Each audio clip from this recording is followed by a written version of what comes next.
thought they got away with it. My wife asked me why I was smiling at her sister's wedding. I told her, I already know. She had no idea what I meant. Yet. Story 1, I'd been with my girlfriend for 4 years. 4 years. We had a dog together, a lease together, a whole life together.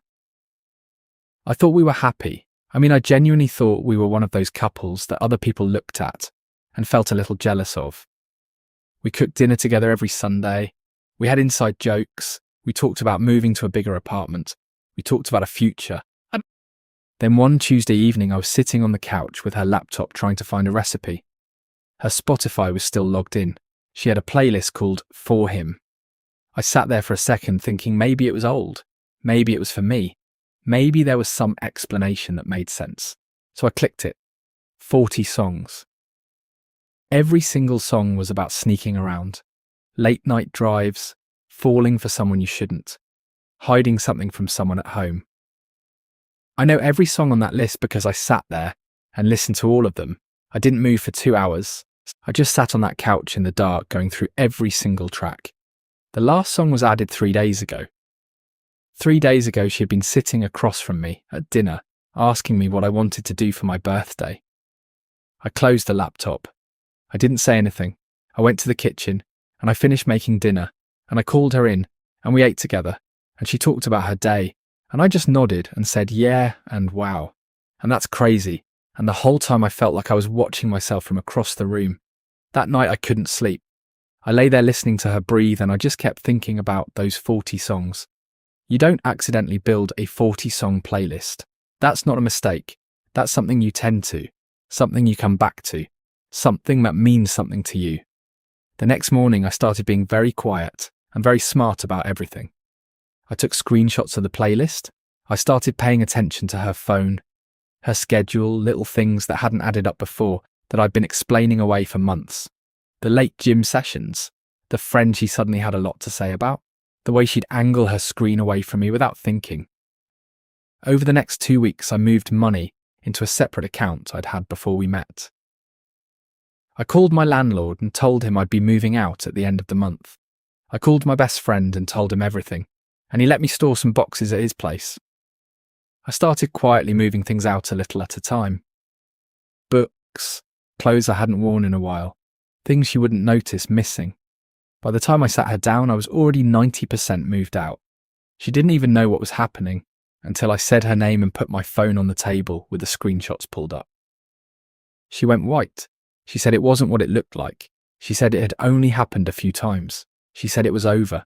She said she loved me, and she didn't know why she did it. And she was so sorry, and she was crying and grabbing my hands, and I just sat there very still and very calm. And I said one thing. I said the playlist had 40 songs. That's not nothing. Then I picked up my keys and walked out the door and drove to my best friend's place and slept on his couch. And honestly, I slept better than I had in months, because at least now I knew. At least now everything that had felt slightly wrong for a long time finally made sense. She called 14 times that night. I let it go to voicemail. I still haven't listened to any of them. Story 2. My husband and I had been married for 6 years. We had a house, a routine, a whole comfortable life. He was the kind of person everyone liked. Charming, funny, always the one making people laugh at parties. I loved that about him. I also think I was so caught up in loving that version of him that I missed a lot of things I shouldn't have. He started working late in January. Not every night, but enough that I noticed. He said it was a big project. I believed him because he'd always been honest with me, or at least I thought he had. His phone started going everywhere with him. Into the bathroom, face down on the counter. I told myself I was being paranoid. Then one afternoon in March, I came home early from a work thing that got cancelled, and there were flowers on the kitchen counter. Big, beautiful bouquet. No note. He texted me about an hour later saying he was on his way home and just wanted to do something nice for me. My first feeling was warmth. Genuinely, I thought maybe I'd been imagining things. Maybe he was just stressed with work and this was him trying to reconnect. Then something made me check the Ring doorbell. I don't even know why I did it. Something just told me to.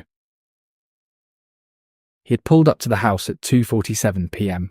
I watched him get out of the car with the flowers. And then I saw it. Someone in the passenger seat, just sitting there waiting. I couldn't see a face clearly, but I could see enough. He walked to the door, put the flowers inside, walked back to the car, got in, and they drove away together. I sat on the kitchen floor for a long time. Then I got up and I got very focused and very methodical about everything. I went through his location history on Google, which he had shared with me over a year ago for safety reasons and clearly forgotten about. I cross-referenced it with things he had told me. The late nights at the office. The Saturday he said he went to help his friend move. The Sunday afternoon he said he was at the gym. None of it matched. I had receipts going back 5 months, timestamps, locations. All of it laid out in a document I made on my own laptop with the password he didn't know.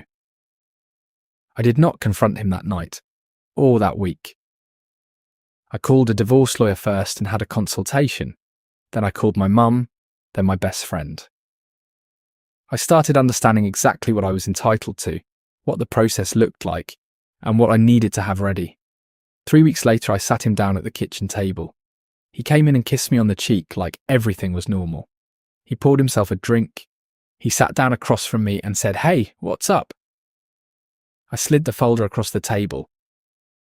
He stared at it, opened it, went through the first few pages. And I watched his face go through about 6 different emotions in 30 seconds. He started to say something about how it looked worse than it was. I held up my hand and I said, "I'm not here to discuss it. No, I'm here to let you know that I already know everything, and my lawyer will be in touch." He cried. He actually cried. And I felt nothing. Divorce was finalised 4 months later. I kept the house, the dog, and the Ring doorbell. He moved into an apartment across town. The woman in the car, by the way, she stopped seeing him 2 months after I filed. I found that out through a mutual friend. He called me after that happened, left a voicemail saying he'd made the worst mistake of his life. I kept the voicemail, not because it makes me feel good, just because sometimes you need a reminder of exactly who someone showed you they were. Story 3. I need you to understand that this happened at my own surprise birthday party. My own party that my friends planned for me. And I still can't fully believe it. My friends had been planning this thing for weeks, apparently. Rented out a private room at a restaurant, catered food, invited like 40 people, including some of my family who drove in from out of state. My partner knew about it, was in on the planning, helped with the guest list. I walked in and everyone jumped out, and I was genuinely shocked and so happy, and it was one of those moments where you feel really loved and really seen, and I remember thinking this is one of the best nights of my life. About an hour in, I noticed my partner was acting strange. Nothing I could put my finger on exactly, just an energy that was off, avoiding being in photos with me, staying near the edges of the room, checking their phone in a way that felt anxious rather than casual. I told myself it was nothing. It was my birthday. I was happy. I didn't want to ruin it by being in my head. Then I went to the bathroom. The hallway to the bathroom ran along the side of the private room, and there was a little alcove with a coat rack. As I walked past, I heard voices, quiet, close together voices, and I recognised one of them immediately. It was my partner. And they were talking to my co-worker, a co-worker I'd mentioned feeling uncomfortable around for months. I told my partner multiple times that something felt off about the way this person acted around me. Every single time my partner told me I was being paranoid, that I was reading into things, that I needed to relax. I stopped walking. I stood in that hallway in the dark next to a rack of other people's coats, and I listened. I heard enough. I won't get into exactly what was said because even now it's hard to put into words. But I heard enough to know that what I had been told wasn't happening, had absolutely been happening, and had been happening for a while. I stood there for maybe 30 seconds, then I straightened up, walked to the bathroom, ran cold water over my wrists, looked at myself in the mirror for a long moment, and walked back out to my own birthday party. I smiled for 2 more hours. I hugged people. I laughed at stories. I blew out candles on a cake that my partner had apparently helped choose. I made a little speech thanking everyone for coming, and I meant every word of it because those people loved me and they showed up for me, and none of this was their fault. My co-worker left early, didn't say much to me on the way out, couldn't really look at me. In the car on the way home, my partner reached over and held my hand and asked if I'd had a good time. I looked out the window and I said, "Best birthday ever." I got exactly what I needed. They laughed and said good and turned up the radio. I filed for separation the following Monday morning before work. I'd already called my sister from the parking lot of the restaurant while my partner pulled the car around. She had a room ready for me by the time I needed it. My co-worker put in a transfer request 2 weeks later. I heard they moved to a different department. I never said a word to them about what I knew. I didn't have to. They knew that I knew. And they had to come in and look at me every single day until they couldn't anymore. And that felt like enough. Story 4. My partner and I had been together for 6 years. We owned a condo together. We had joint accounts. We had a whole financial life that was completely tangled up with each other's. And I loved them. I really genuinely loved them. Which is maybe why it took me longer than it should have to accept what was right in front of me. I started suspecting something was wrong about 8 months before everything came out. Little things. A change in how they talked about going to the gym. A name that came up a few too many times in conversation. A weird energy when their phone buzzed late at night. I brought it up once and it turned into a massive fight about how I was insecure and controlling and didn't trust them. So I dropped it. I told myself I was imagining things. I wasn't imagining things. I found out the real way you always find out, which is by accident. I was looking for a screenshot I'd sent myself and I opened the wrong thread. I saw 3 messages before I even realised what I was reading. 3 messages was more than enough. I put the phone down. I went for a walk, a very long walk, and somewhere in the middle of that walk, something shifted in me, and I made a decision that I was not going to blow this up immediately. I was going to be smart. I was going to be so unbelievably calm and methodical that by the time they realised what was happening, it would already be over. First thing I did was call a divorce lawyer, not to ask if I should leave. I already knew that. I called to understand exactly what I was entitled to. We'd both contributed to the condo, but I'd put in more of the down payment. I had records of that.